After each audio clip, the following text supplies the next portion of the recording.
How you going, guys? So I recently received a comment from a subscriber asking, can you define consciousness in simple terms?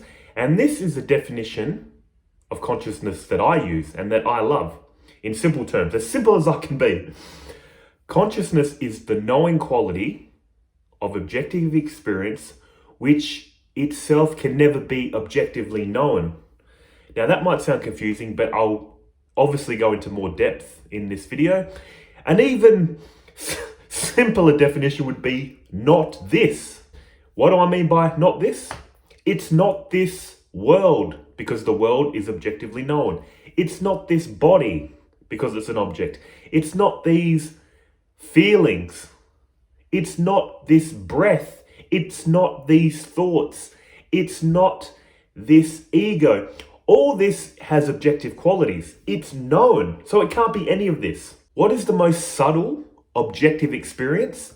The sense I am, I exist. Most people feel like this is consciousness. True, this body does feel conscious. Sometimes it feels consciously alert, consciously tired, consciously drunk, consciously on a drug trip. This body has consciousness, but this is very subtle. Pure consciousness is not even this feeling of I am, I exist.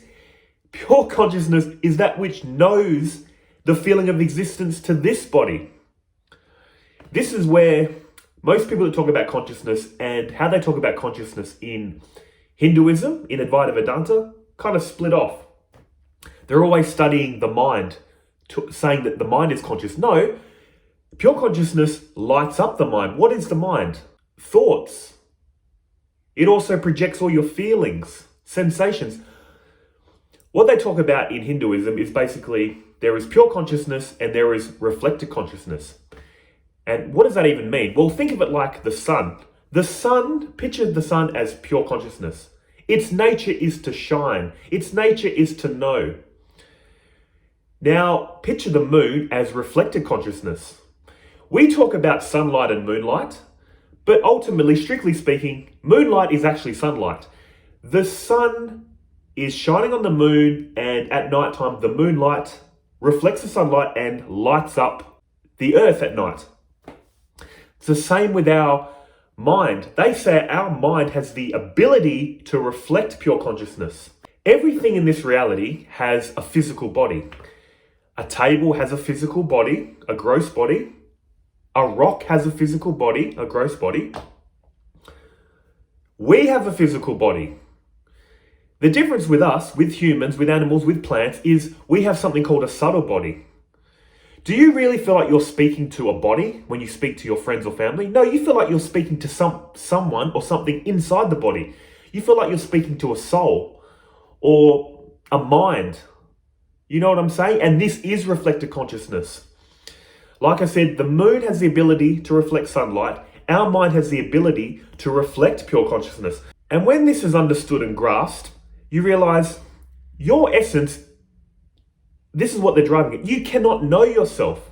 It's like the sun saying, the sun is intrinsically heat. The sun is intrinsically light. Imagine the sun saying, I'm heat and light. Okay, fair enough. I want to know heat and light. The sun cannot know heat and light because it is. What it is, it can't know. You are pure consciousness. You have non-objective qualities. How do we know anything? We can only know as an apparent knower, and we can only know things with objective qualities. So to say, I want to know pure consciousness, you can't. You are it. You are the shining presence, shining light, lighting up this mind, which lights up this body, which makes this world known. This is basically what they call the witness stage in Advaita Vedanta. This is not even the final stage, but it is such a paradigm shift, realizing you're the pure witness. When I'm in the witness state of mind, I say this in quotes because at a certain point, the more you get into these teachings, you can model your mind into different models of reality. You can model your mind to feel like I'm the person living a life. Then you can model it to the witness. Then you can model it to I feel one with all experience, but I'll get into that in another video. But basically, when you've achieved the witness state, Here's how I literally feel in the witness state. I feel like this person literally is just living a life. I see it get up, go to work, go out, have fun, get irritable at some things or some people, practice meditation, practice mindfulness. You're literally watching this person. You can objectify this person top to bottom, inside and out, just like everything else in reality. This is called the witness state. You realize, and then there's these teachings like actionless action. You realize, I get these teachings. My pure essence does nothing. It just shines. It knows this person living a life, making decisions. You basically can objectify this person, watch it live a life, and you realize your essence is totally untouchable, totally unknowable. This is the witness state. It's a beautiful state of being. But like I was basically saying a moment ago, it's not the final state because there's still some subtle separation. You went from thinking, I'm a person that's separate in a separate world. Then you go to the witness state. I'm a pure witness that knows an objective reality and an objective person I thought I was. Still, there's some subtle dualism. You feel like I'm a pure witness knowing an objective reality. So this witness state is very critical to achieve. And if you find peace and happiness at the witness state, realizing yourself as pure consciousness, like anything else in life, if you're happy there, you don't need to progress any further. It's basically like anything in life. If you're happy with, I'm a person living a life, if life's going well, why do you need spirituality? You're fine, you're happy. I'm a person living a life, no problem. But if you get into spirituality and you get to this witness state of being, oh, it's so freeing. You realize, even the teachings of free will, you realize it's so obvious. How can this knowing presence that I am control anything? My nature is to shine, is to know. This person is just reacting to its environment, being guided by its wants and desires. You're watching all that. As always, these videos go off into little rants because I don't script them. But basically what I'm saying is, pure consciousness, your true essence, the definition of consciousness in its simplest terms is, like I said, not this. Anything that has objective qualities, it's not that. It's the knowing presence that knows objective experience, which itself can't be known. You don't have to believe this, or you shouldn't believe this. You need to know it. Once you know yourself as the pure witness, does that mean this body has to change? Does it have to go around witnessing, acting like a witness? No, you still live a life. Realize yourself as the pure witness and then just live life like a normal person. That's another issue. Some people realize this state of the pure witness and then they start talking weird. They start talking different. They talk like, I, the pure witness, am talking to you, the same pure witness, expressing itself in a different form. They change their language and speak weird. Just act normal. Just speak normal. Just say, I'm talking to you. I'm making a coffee. Do you want one? You don't have to say, I, the pure witness, am experiencing the sensations and feelings of the expressions of do you want a coffee? And in that boundless field of knowledge, see, I don't even know what I'm saying, but basically just talk. Once you realize the witness state, just talk like a normal person. I did this, you did that. I'm Simon, you're Sally, This knowledge of pure consciousness that you are at your core is to know. And it ultimately will free you from suffering, because particularly when things go wrong in life, you refer back to this knowledge. When you have negative thoughts and feelings, you realize these negative thoughts and feelings appear in you. They can never touch you. Just like anything in a movie, no matter how terrible, disgusting, anything that appears in a movie can never affect the screen. But when you think you are a character in the movie, whoa, a lot can affect you. And like I said, this witness state is not the final state. You need to basically realize the witness.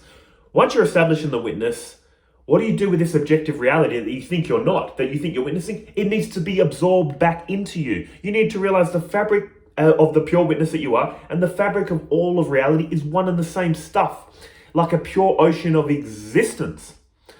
But like I've always mentioned, don't skip ahead. Don't believe this stuff. You need to feel it. You need to feel like a person doing spiritual practice for as long as you need to.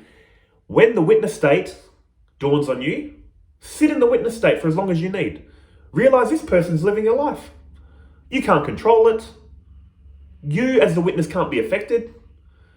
Once you're comfortable with that state for a while, move into the complete picture, which is the witness and everything that is witnessed is one and the same. Like I've mentioned in other videos, it's like in a dream. Your one undivided mind is obviously one undivided. What happens when a dream starts? It appears as a knowing subject, knowing an objective reality. But it's still the one mind. It's just appearing separate. Then when the dream ends, it merges back in deep sleep. It merges back into oneness. And then the waking state appears. Deep sleep, dream state. This is true non-duality. And like I've mentioned in other videos, this is all beyond language. Pure consciousness, what I'm talking about, is what emanates all this language.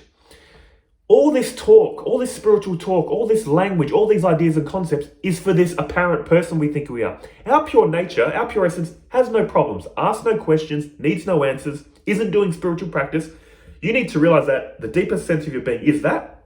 But like I've always said, still acknowledge in the world of appearance, in the world of dualistic language, there are questions being asked which need answering.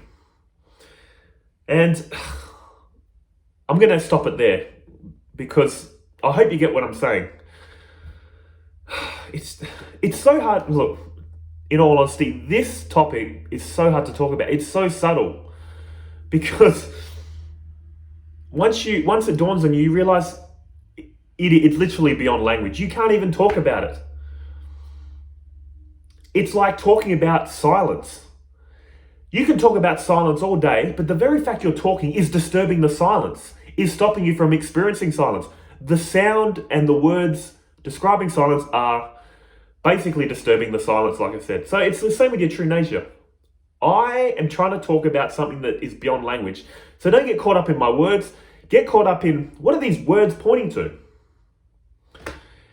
And as always, this video has gone off into some rant, but I hope I answered the original point, which was basically what is consciousness in simple terms. I hope it helps you guys.